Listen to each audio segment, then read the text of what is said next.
One of the biggest mistakes that young people make is that they have an idea of what a firm wants to hire. And they go in there like a robot to try to answer all the questions the way these people want to hear them. We hire people that we like, who we want to work with. Hi, everyone. It's Dean. And it's B. We're here to help you build your commercial real estate network so you can get your foot in the door and design the career of your dreams. We interview leaders in commercial real estate and hear their stories of failure, triumph, basic survival, and hard-won wisdom. It's like having coffee with the real estate pro. You're listening to How I Got My Job. Dean, this is another great episode of How I Got My Job. I'm so excited about it because I like to think of it as an episode you can't afford to miss. If you're a student or someone who is looking to launch their career within commercial real estate, what do you think? I'm really excited. You know, I always get excited. But I think our next guest has such an interesting perspective and vantage point on what it takes to be successful in the commercial real estate, having been both on the principal side working and now as an executive of a major consulting firm that recruits and talks with all of the big real estate companies across the U.S. She's got really the inside track. So we're really fortunate to have Hillary on the show. I'll bump it over to you to give the intro. Yeah, so before we introduce Hillary, let's talk about who she is. So Hillary Shine formed Shine Associates in 2012. Hillary combines more than 12 years of commercial real estate and finance investment experience with an extensive network of relationships to partner with her clients. In 2010, Hillary left the commercial real estate investment industry to bring her experience and knowledge to the executive search and consulting industry. Over the past decade, Hillary has had the privilege of successfully placing dozens of high-performing individuals into strategically critical roles with high-caliber firms. Hillary was, as you mentioned before, Dean, Hillary previously was the managing director at Common Fund Realty, where she was responsible for investor and consultant relations for 290 nonprofit institutional investors in a $1.8 billion private real estate fund. During her 10-year tenure there, she, did capital fundraising, raising over $1 billion in equity. She worked with joint venture and operating partners in markets across the United States. And we can't forget, Hillary is an expert speaker and served on many panels, and she is going to bring that expertise today. Hillary, we're so excited to have you here. We want to really just jump right in, right? What do you do in this industry? You're no longer on the investment side, so what are you up to? I would say that every day is completely different, which is what I absolutely love about what we do, because we do executive search, which is a fancy way of saying we're headhunters. And we place executives from the highest C-suite levels down to entry-level people who I hope are listening to this call. But in essence, we are consultants and we are problem solvers. Companies that invest in commercial real estate have so many things that they need to do, from raising the capital to investing that capital, be it asset management, making sure all those assets are being run appropriately and that everything's getting back to the clients and we're being good stewards of their money.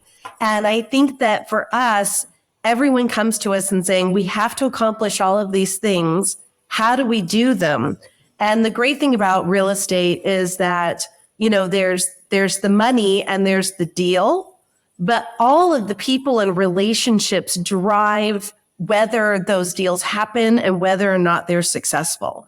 So we see ourselves as advisors, as problem solvers. And the one thing we do is make sure that we're building really efficient, really effective teams that love to work together, that are passionate about working together to bring the best outcome out to those investors. Hillary, that's great. And we're so excited to sort of dig in both on, your story, what led you to go out and develop this really successful firm, and also the lessons learned. But first, we want to dig in a little bit on your life. Do you mind, everyone on this show, the title is How I Got My Job, and would love to hear sort of from the beginning. Were you, as a young high school student thinking about college, were you interested in commercial real estate? How did you stumble into this crazy industry?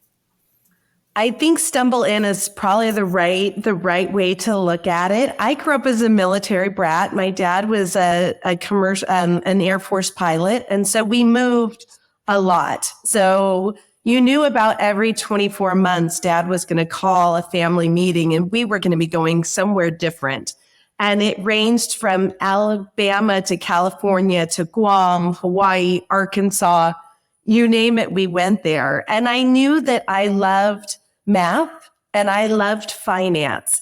And so I wasn't really sure what I wanted to be when I grew up, but I knew I wanted to have that New York finance experience. And so maybe it's full circle, but I was probably back in 1998, one of the first people to apply for a job online. And a recruiter called me and sent me on this interview. And, I got my very first job on Wall Street that started in kind of client service and helping people manage and run trades. And so for me, that was kind of my entry level entrance. A couple of years later after that, I had the opportunity to work for a firm that was had a commercial real estate arm. And I realized that everyone in hedge funds and private equity and venture capital were very serious and very diligent and very all about the numbers. And when I listened to the real estate team, it was all about the story and the people and how they were transforming assets in the built world. And I said, you know what, that looks really exciting to me. That sounds like something I really can understand. And if I'm going to go out there and raise capital and convince people to give money to something, I want to really believe in it and be excited about it. And so I moved into the commercial real estate group, and it kind of just took off from there.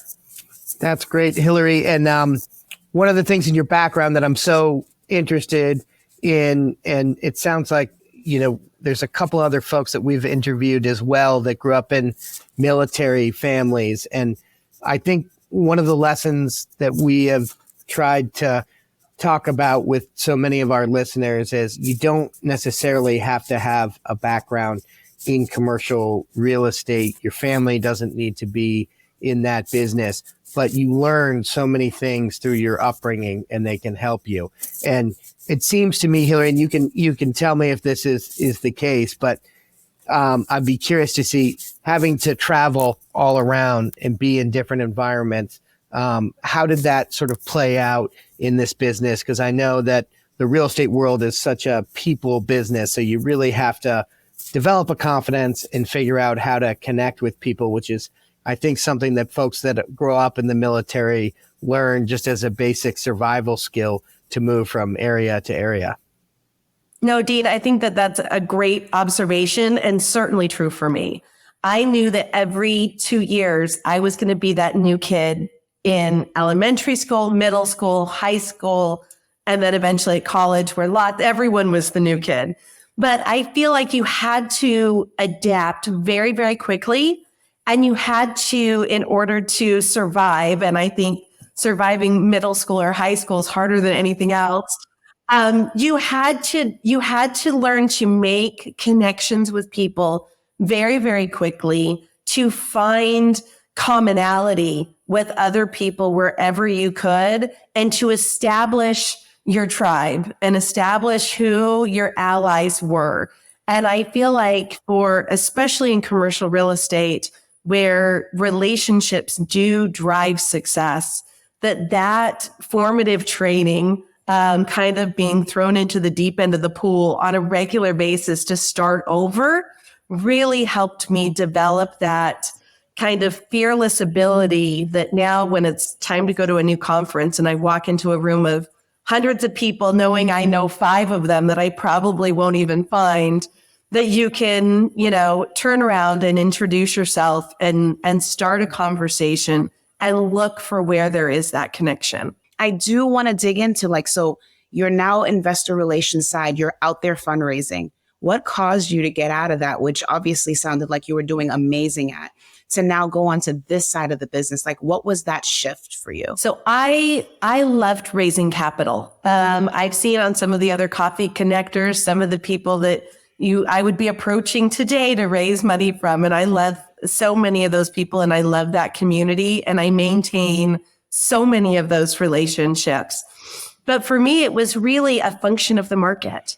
2008 came along. It was the great financial crisis. There wasn't really any liquidity in the market at all.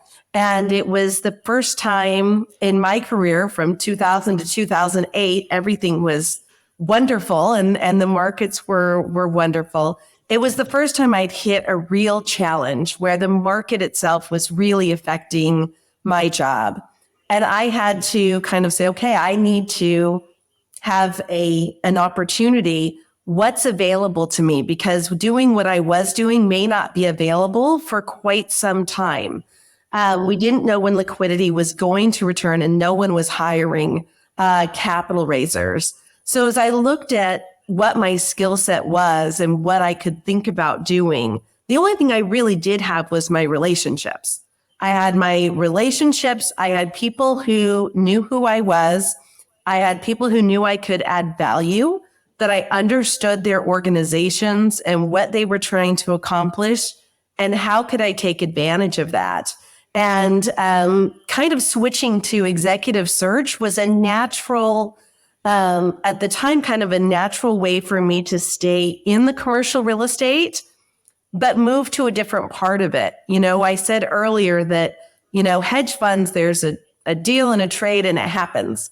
And commercial real estate's really three-legged stool. There's a deal, there's capital, and there's the people that decide if it's going to be successful and happen. So I feel like I just moved one leg over, where I feel like I'm still in the flow of the deal. I'm still in the flow of the capital.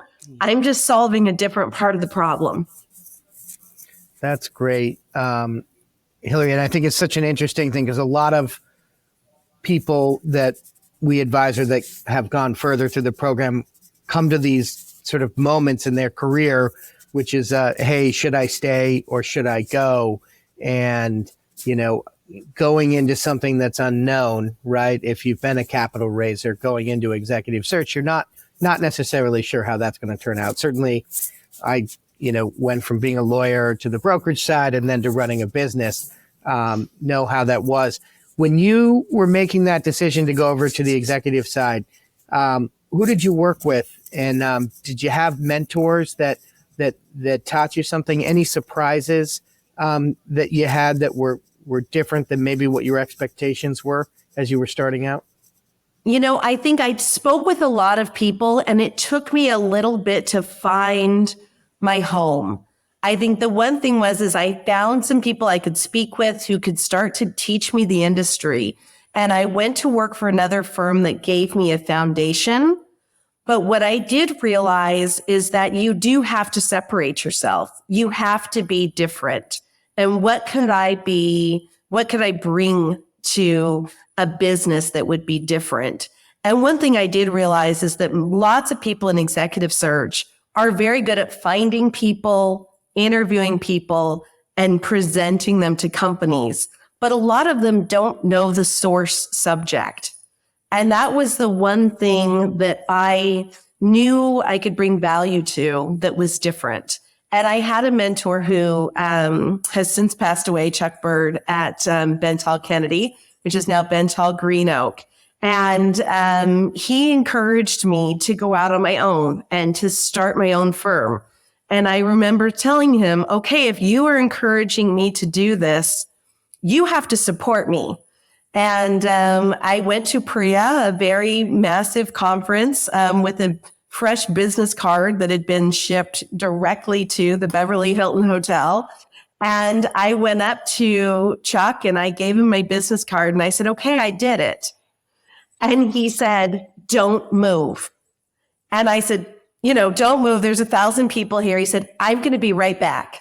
And he took off to the other side of the pool. And I thought, that's it. I'm never seeing him again. Right. And he came back with Doug Putas, who, if you've been in the industry at all, Doug Putas is like the godfather of real estate research. And he said, this is Doug. He needs researchers on his team. He's going to hire you. Send him a contract next week.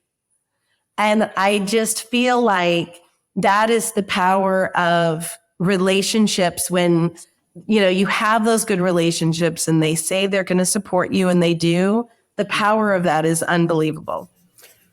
Actually, B, I was going to bump it to you on this because I think this is something that you've talked about in other episodes, which is when somebody sees something in you, sees that you're going to be successful. A lot of folks that go out and make these big moves and become entrepreneurial have supporters early on that help give you the faith and confidence to do it. I don't know if you want to take that riff from there. Yeah, No, I think it's just so important to have those people who see this vision that you don't see outside of yourself. I'm sure, Hillary, that's what you experienced in that moment. You're like, you see this, and then you can do it, and you did it, and look at you today. So, Hillary, I do want to pivot a little bit. And I said in the beginning that this was an episode that students couldn't afford to miss. And it's because I think this is a resource episode, right? And I just want to dig into what you have gathered about hiring in the industry. And let's start with what are you hearing from your clients, right? For a student who's coming out of college, like what are the good, bad, and the ugly here, right? When it comes to finding a position without any experience in commercial real estate. Talk to us a little bit about that, and we can just dig into that kind of subject a little bit. Yeah, I mean, I've certainly been that college student that wasn't really sure what I wanted to be. But I think when you're in the commercial real estate industry, there are firms that hire straight out of college. And they're usually firms that they're larger and they have really good training programs. And so they're looking for really good raw material. They're looking for people who are smart, who are really ambitious, who have a passion for real estate, if not just a passion to work hard and to learn and to grow. And I think that, we interview a lot of young people coming out of school. And when they're saying, hey, I want to be in real estate, one of the things we're looking for is that proof statement. Have you met with other real estate firms? Have you done an internship? Have you taken courses? Are you a member of your real estate club in your college? What other things are on your resume? What other things can you talk about that are proving to me that you're not just looking for a job, you're looking for this job. You're looking to enter into this industry. I think these are the points that we really want students to hear, right? So just getting real specific about the bigger companies. Are we talking CBRE? Give them some names that they can kind of do some research on based off of your experience. Think about those really large institutional managers, whether it's an AEW, a JP Morgan, Goldman Sachs. They hire broad classes of new graduates every year, and they have real training programs. I think the other areas where a lot of times we're hired to get the 2-year analyst to go into acquisitions, to go into asset management, the number one places that we source those candidates from are those very large companies that have training programs, the brokerage firms, and, those kids who are out there working for the brokers, looking at lots of numbers, looking at lots of markets, understanding and starting to learn how all those tenants and buildings and relationships interact. And then people who work on the debt side, people who are in those very large banking training programs. Wells Fargo, the kids who go through that program almost always get the highest scores on when we give a discounted cash flow test. Key Bank, Citizens Bank, all the way down to some of the local, more regional banks have really good training programs where you can get in there and start to learn and develop both your soft skills and your hard skills so that you're preparing yourself and getting a really good foundation for your career in real estate. Soft and hard skills, right? So I want to dig into that a lot more because it's so important for students to understand that they need both. Can you dig into that and just explain both and why they're both so important? And some examples of and it could be funny stories because you've told me some of why soft skills are so important. I think soft skills are what gets you in the door. Your ability to really present yourself well, to tell your story, to be memorable, to explain why someone should hire you and the value that you're going to bring to them. Those soft skills are critical to getting through what I'll call round 1 and round 2 of an interview process. Somewhere between round 2 and round 4, you're going to hit the hard skills. And you're going to either be given a case study, something to evaluate, something to present, and you have to have those hard skills to back it up. Some of my most favorite candidates who I just love, who I know would be an amazing cultural fit at a firm, fly through phase 1 and phase 2, and then they can't do the case study. And so one of the things actually Shine Associates is doing is, because we have seen this, we are offering a new scholarship program in 2024. And so we're going to encourage you to go to our website, but we are offering 25 scholarships to individual sophomore, junior, senior in college, as well as new grads, to a partnership that we're doing with Adventures in Commercial Real Estate to do their core study program, which involves learning to do case studies, learning to do discounted cash flow. And it's a way for you to learn and develop those hard skills so that when you do make it all the way to the 3rd round, you can pass, you can shine. Sometimes even if you aren't the best performer on the case study, if people really like you, you might still get the job because it's real estate. You may have to fly across the country with someone. They're going to want to like the person in seat B on their row. So you want to make sure that all of those things come together. But we want to make sure that, as our partner, we want you to get this job. We want you to do as well as you possibly can. So we want you to develop those hard skills in addition to those soft skills. So Hillary, I think that was very important. So I just want to reiterate what Hillary is saying here. There is a program that Hillary is partnering up with. Repeat that again. Adventures in Commercial Real Estate. In commercial real estate. It's important. So in the beginning, Hillary said that before you even go into the work world, right? You need to have, did you do an internship? How many classes did you take? This is one of those things that Hillary is presenting to you and offering. It's important because Hillary knows what these companies are looking for. She knows, and she's providing it through this program. So to me, when we talk soft skills, coffee connectors, networking, making sure, but this hard skill piece is 100% what you students really should be going after, especially with the internship environment being so competitive. You need to be doing something during your time. And this offer and opportunity is here for you. And Hillary, can you just talk a little bit about that scholarship and what it means for the student? Yeah, so this scholarship is a scholarship to their core initial introductory program. So it's basically will take you about 40 hours to complete the entire program. So it is a real commitment. But if you are successful, you learn how to do the basic fundamentals of underwriting commercial real estate. You will also earn a certificate. And those certificates and those people who pass the program are published through Adventures in Commercial Real Estate It's also something that's added to your LinkedIn profile. So there are individuals like us, our firm, and others who search new graduates by this certificate because, again, as I mentioned earlier, we're looking for that proof statement.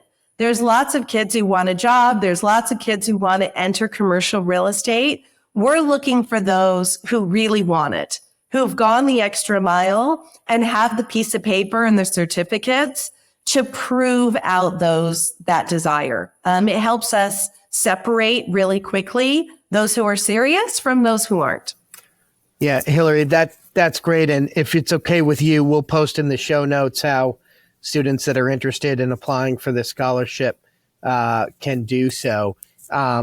What I think is so important about this conversation, because I think in essence, what we're trying to do with Coffee Connectors is I think that there are a lot of students that come out that are sort of taught this playbook, right? And if you have somebody in the industry, they're going to say, hey, here's a pathway to be successful. You should be looking to get an internship your freshman or sophomore year. Here are some of the classes you should take. If you can learn Argus or get an Argus certificate, that can be helpful. And if you don't come from that, there's a whole playbook that's not sort of out there for people to listen to and learn from. And one of the things that we're trying to do is put together all these resources and make them more available so that people can come to the website and figure out, okay, here is the playbook that is not necessarily written and posted in the career office, but something we can learn from. Hillary, I'd love for you to sort of help us talk to students that may have missed the opportunity to get ahead in their earlier parts of their career. So they may be juniors or seniors. They've taken some commercial real estate. I see a lot of people fall into the trap, Hillary, that you had mentioned, which is they just want a job and there's not a clear direction and they don't have a compelling story to tell about why they want to get into the industry. If somebody is saying, hey, real estate's really interesting, I'm starting learning more about this, what would you recommend on that sort of junior, senior time frame if you don't get the scholarship to sort of show that commitment? You know, again, join the local club, join the real estate club. The other thing is there is a ton of real estate people love to get together. We are a community that loves to spend time with each other. So whether it's NAIOP or ULI or BizNow, a lot of times your university can help you get access to lots of networking opportunities. And sometimes they're not that expensive, especially for students to attend. So you can go to an early morning breakfast where commercial real estate leaders are speaking. You can shake hands with people. You can get to know them. So start to get out in the community in some of those social events. We love students who show up. I know that every time I go to Priya, there's a number of students who will find me, who will say, hi, I'm looking for a job. Again, we are just real estate. We are social animals. We love to be out there. We love to be together. And it's a great way to start to, again, have that proof statement. Hi, I'm here. I'm putting in the extra time. I'm taking the courses. I've joined my real estate club. I'm doing those things to try to start to develop the relationships that are going to get me that first job. That makes a lot of sense. Hillary, what would you recommend? Let's say you get an informational interview and it's unclear whether it's, an open job or not, but somebody is giving you an informational interview. What are your suggestions for students coming out, the kind of do's and don'ts as you're going into those meetings? Do's and don'ts for me are pretty much the same, whether it's an informational interview or there's a solid opportunity on the table that that you're going in for. I would say number one, do your homework. Do not be unprepared. Read everything you can about that firm. Do not just read their website. Do the Google search. Read the articles. Understand what they're doing. Start to develop some questions about what you want to learn about them. If there's no set, position available, no reasons, or start to develop reasons why you want to work there. The other thing is have a great answer to the question, why I want to be in commercial real estate. If I hear, I love that it's tangible, one more time, everyone says they love it because it's tangible. We all love it because it's tangible. Come up with some unique reasons why you're really interested in that particular firm. Show up prepared. When you show up, when you first walk in the doors, when the interview starts, I always say you be as nice as you can, as respectful as you can to that receptionist, that administrative assistant that's going to take you where you need to go. Because their first impression is the firm's first impression. And I've seen a lot of people blow it by not being respectful and those people are their gatekeepers. They hold a lot of weight. That person's probably going to ask you if you want water. The answer is yes. You say yes because someone's going to ask you a question and you are going to have no idea how to answer it. And this will buy you a little bit of time to come up with whatever it is you're going to say. And it's a natural pause that's going to get you through. Similar to being nice to that receptionist, your body language says everything about you when you walk in.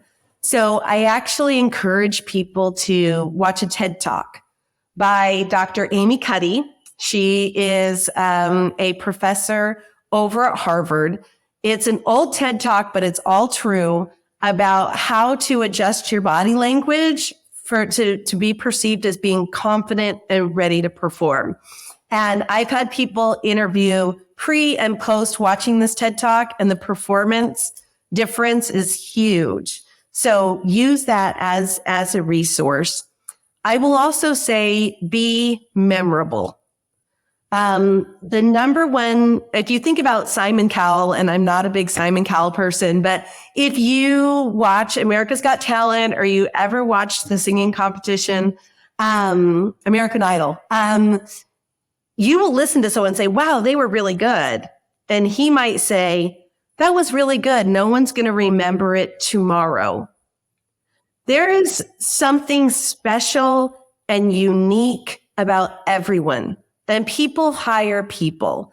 So you need to decide who you are, who is your genuine, authentic self, and share who that is at some point during the interview.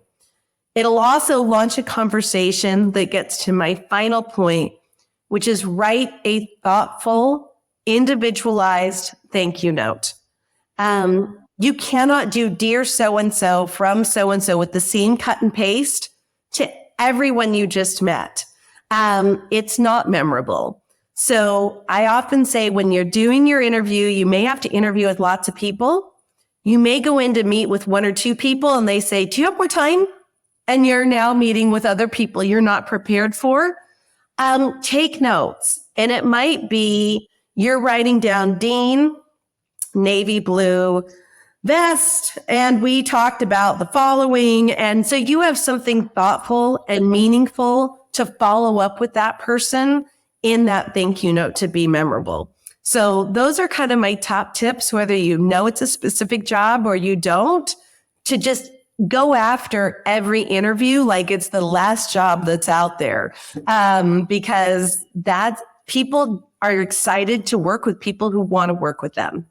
Guys, I told you that this was an interview that you could not afford to miss. Hillary just gave you the game plan on how to conduct an amazing interview. I will tell you that anytime I'm interviewing someone, the first person I go to is that front desk person, and I ask, how did they treat you? Hillary is not telling any lies when she tells you that you need to be respectful the moment you walk onto that asset and you're walking into the office. So please take notes. Hillary, that had to do specifically with interviewing, and you gave them an amazing advice. I want to continue to help students.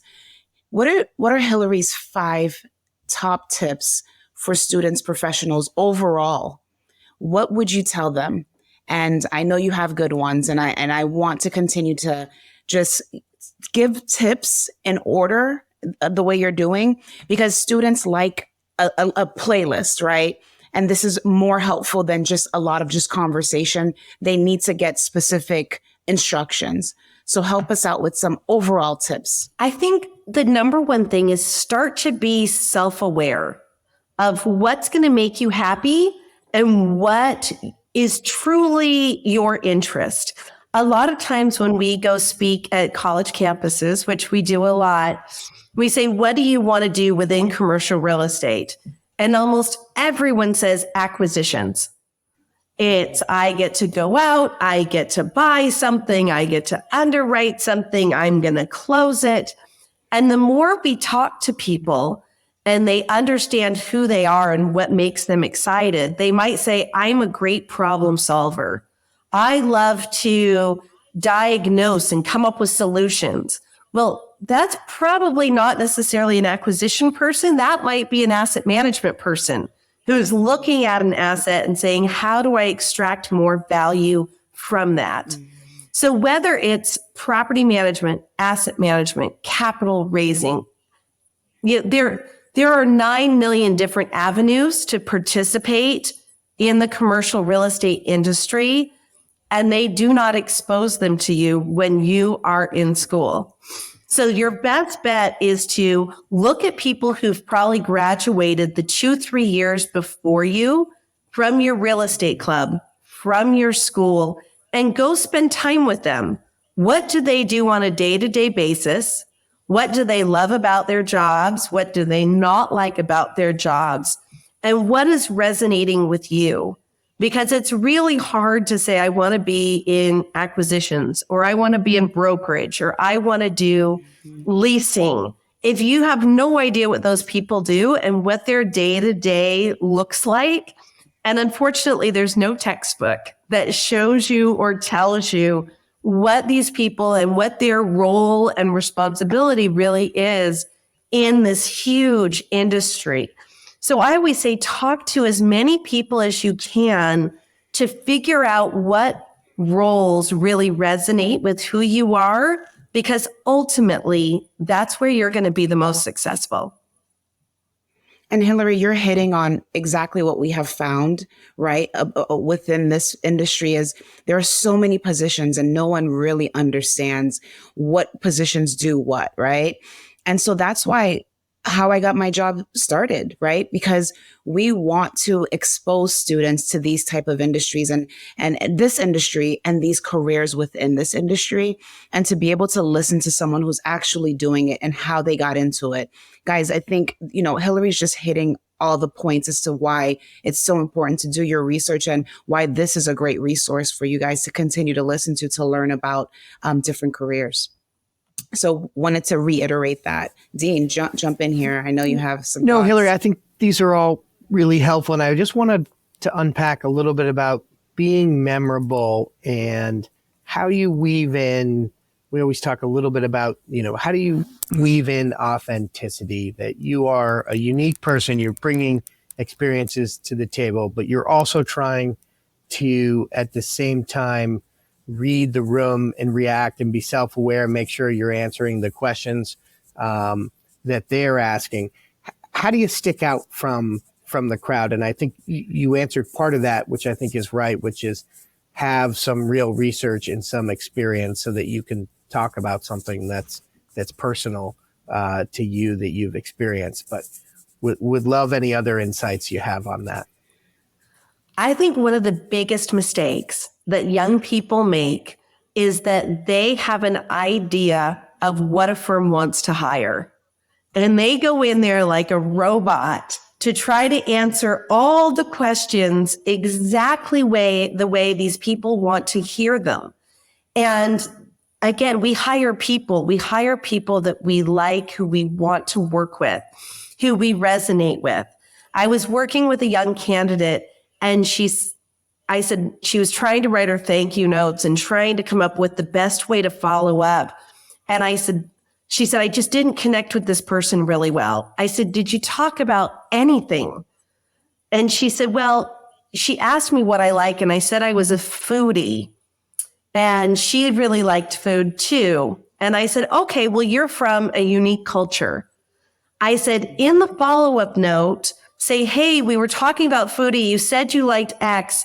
I said, attach your grandma's recipe for something that says, this is one of my favorite things. It's easy to make. I said, she's not going to forget you if you send her grandma's recipe. I'm like, you've got to come up with something that says, I'm connecting with you and we have something to follow up with. The other thing that people can do that helps them show more of their authentic self is, when you've got so many people, especially in commercial real estate, there's golf and there's tennis, but what if I don't play golf and I don't play tennis and I don't do this? You've got to come up with something else that's very, communal. And people who send, it doesn't have to connect on a sport, although that often is what happens.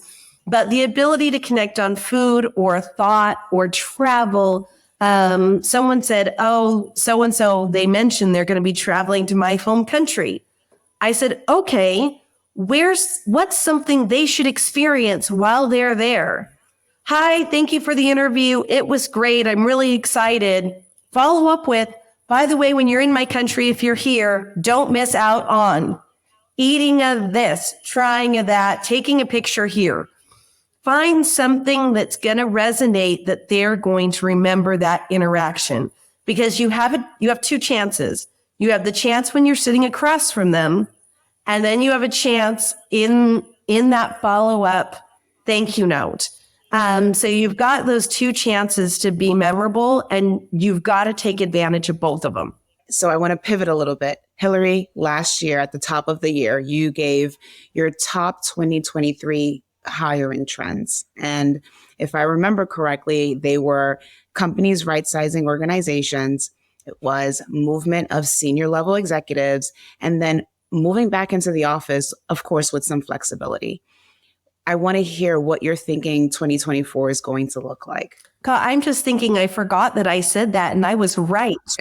I love to look back and be like, wow, I had it, because that's what happened. As we go into 2024, it's going to be a different environment. Firms are going to be more cautious than they have been in the past about adding headcount. We interviewed a lot of CEOs, CIOs towards the end of 2023, and there were several different themes that came about. And not to be doom and gloom, but to be pragmatic and realistic and helpful, was that revenues were down 20 to 25%. They expect values to continue to struggle as we go into 2024, and that we really need to, and compensation has definitely been rising over the last few years. And there's some stress on margins and where we are. The good news is most firms that we work with have raised significant capital. They have dry powder. They have the ability to put money to work, and that's going to that needs resources. It needs the right resources. It needs good resources. So we expect hiring to continue in 2024, albeit probably at a little bit slower pace than in the past. We do expect, based on all of those interviews, for hiring to really pick up the second half of the year. We expect valuations to really settle in, where we'll have some real price discovery for transactions to happen.